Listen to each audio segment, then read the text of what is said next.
What are we listening to today? The Immigrant Project by Girish and Astha. Hey everyone, welcome to another episode, and this is a very special episode of the Immigrant Project. Today we have Shanel Barredo with us today. Shanel is a social media expert and she's currently studying at George Brown School. She has taken up strategic relationship marketing as her course. Yes. Welcome to the show, Shanel. Thank you so much. I'm so excited to be here. Thank you so much.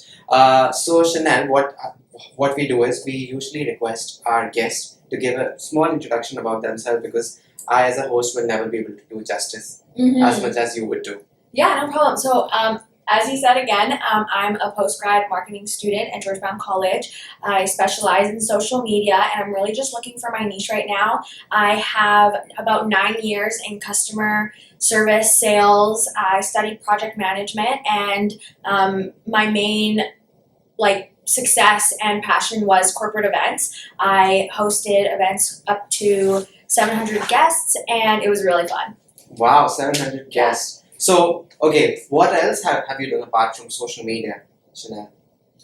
So in the realm of corporate events, I really wanted us to expand, so I had to market our services to the financial district downtown in Toronto. Wow, so you did that. So you started your journey from that organization, or was something else? So I did learn all my fundamentals from Rec Room and the CN Tower. That's how I started in hospitality. At first, it was really just a part-time job. I loved it because it was extremely flexible as I was studying project management. And I really liked being around people, and I loved talking, so it just was the natural fit. At the CN Tower, during COVID, actually, we completed 40 hours within a 3-day span. So there was 2 teams, and it was 13-hour days. And it was great because I would do the CN Tower for 3 days, 40 hours, and then I would go, bartend and host at Beer Market, and I loved everyone that I was working with. So it always felt like I was just hanging out, and then I would just, meet more friends in the industry because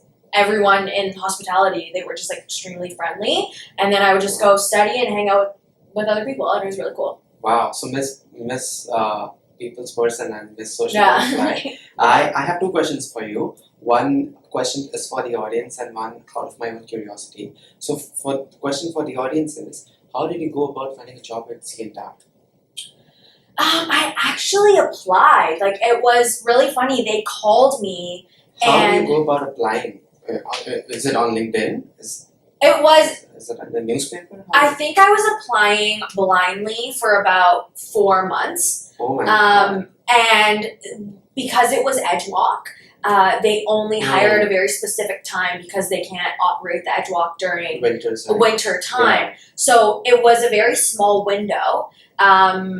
I would love to say that I had a connection, but it was just LinkedIn, Indeed, anywhere online that I was just blindly applying, and I luckily got a call back. And then we went through, I think it was either 2 or 3 stages of interviewing. It was, I remember it being a little intense, but it was really fun. It was good. Is that a specific safety training that you guys have to take? Because you guys are an employee of the Yes, Edgewalk, right? yeah. We did a service excellence training. I know that they had to do tests. They did multiple training for Edgewalk just for safety reasons. Because Edgewalk, as I said, started in the summer, we were already prepping 2-3 months in advance for training purposes. Wow, that's interesting. Now the question which is coming out of my own curiosity is, you said you joined CN Tower, got employed there during COVID. So how was it? How was the tourism like in Canada, especially in Toronto? Talking about Edgewalk specifically, I think it's a tourist attraction. So we were still booked. We had to make a lot of accommodations, but because Edgewalk, everyone loved it so much. Yeah. People were booking 2-3 years in advance for their birthday, for anniversaries. Wow. They would plan trips to Canada, and the one thing that they wanted to do Was was edge walk. So we were really busy. Like we had to make a lot of adjustments for safety and for COVID reasons. We had to lower the amount of people that could go up on the edge walk, but mainly it was still really busy. We made sure that it was safe, and it went really smoothly. Wow. So it's safe to say that you working at Rec Room and CNTAR during your formative years helped you become a better communicator, better people's person. Yes. Is it? Yes. Is it any key lessons you want to share with the audience? I think at the Rec Room, I was dealing with a diverse amount of people. Like, it could be someone from Argentina, it could be someone from the GTA, it could be like new people in like newcomers to Canada, or it could be like, I don't know, Joe from down the block, like right, that came like every single week. Yeah. So I think that we had our regulars, we had people coming from Cineplex they loved DDR, they loved playing it. So it was a very diverse amount of people very quickly. On a Saturday night, I would be servicing, I don't know, maybe like 1,000 people, like within like 4 hours. Like, what we was were the open. role like? It was interesting because I started out as a cashier, and then I shoot my shot, and I asked to do the coordinator position, and she was like, okay, you need to do this, and it was like a lot of paperwork, but I had a previous role as an administrator for my godfather in real estate, and it was a very similar role. So you had to package all of the arcade bands, and you had to like prep everything for the parties. I did a lot of support with the sales team. They would give me direction, and I would pretty much just execute. I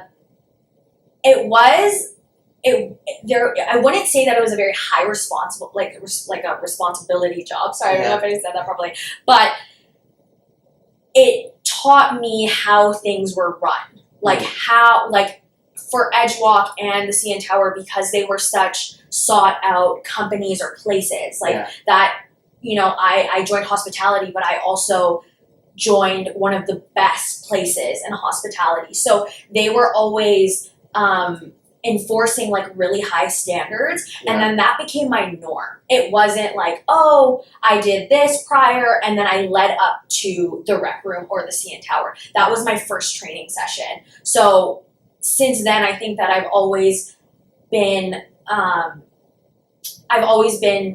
enforcing like high standards, because it is Toronto. We're like one of the best cities in the world. It's interesting you bring that point of high standard, because a lot of it has to do with the work ethics that you carry, and a lot of immigrants. We have a conversation with a lot of immigrants on this podcast, and they all can't help but draw comparisons between the country that they are in right now and the country where they came from. And everyone says that the North American work culture is way better than from where they're coming from. Okay. So how was it like working with a team of multicultural people at Rec Room? I want to say it was a Rec Room, right? How was the team like? I felt like, because I'm from Toronto, you have to stay open-minded, and you could learn from so many different people. I also remember our age group, varied.